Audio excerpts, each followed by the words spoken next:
So The Lone Ranger was your American film debut, right? Yes. So what attracted you to the project more, the idea of making a Western or the part of Rebecca Reed herself? It's probably a bit of both, to be honest. I mean, a Brit being in a Western is fairly unique. So I felt very privileged to be part of that. And that was, I mean, I love Western films. I always have.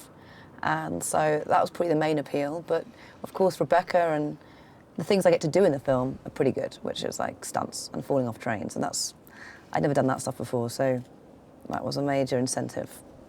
So, on the stunt subject, stunt supervisor Tommy Harper has called you fearless and smart when it comes to doing stunts. Describe the stunt that stands out as the one that gave you a moment of hesitation, if there was one. Which one was a little scary? I had to, when I land on the horse, backwards, it wasn't a real horse, but I was still sort of suspended in the air with a big wind machine, so I was sort of floating about up in the air, and they had to drop me onto this fake horse, which was in galloping motion.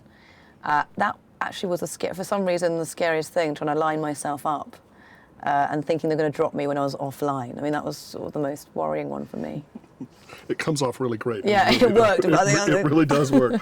But in making the movie, obviously you're sort of exposed to a lot of harsh elements out in across the whole American West. Did those conditions help to inform your character or how you would portray her?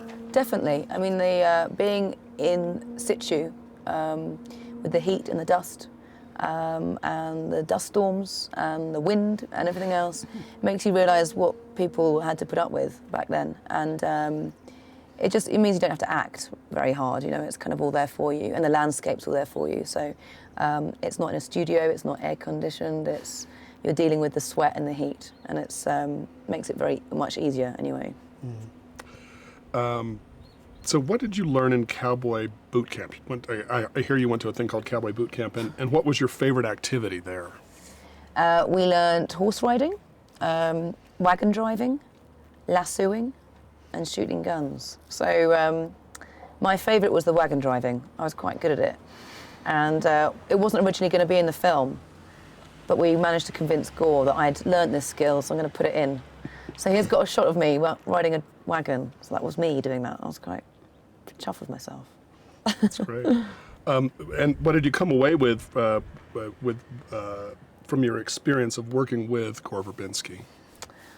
I was just amazed by him. I was really impressed by his energy, and it takes a great deal to put together a film in the first place, let alone one like this, which is numerous different locations in really difficult conditions, a huge story, major stunts, with a real heart at the centre of it. So he's got to be someone that can do all of that. And his energy was unwavering. He worked harder than anyone else. He's completely collaborative. And he treated it like his most personal movie, even though it's this huge summer blockbuster. I was really impressed by him, and it's kind of a real privilege working with him. Great. So your character, Rebecca Reed, is the object of affection for three men in this film. So obviously for people who haven't seen the film yet, can you describe her relationship with each of the three? There might be four in it, actually. Which is fine. Four is fine. Yeah, she's married to Dan Reed, who is the brother of John Reed. And we kind of established that they had grown up together and were friends and family friends. And even though, in a way, she probably should have married John Reed, he was the sort of one more suitable for her, but she chose the more dangerous, more exhilarating, slightly maybe, more exciting brother. So they have this, she's got an unrequited love with John, really, but she has a son with Dan. So that's a kind of conflict within it.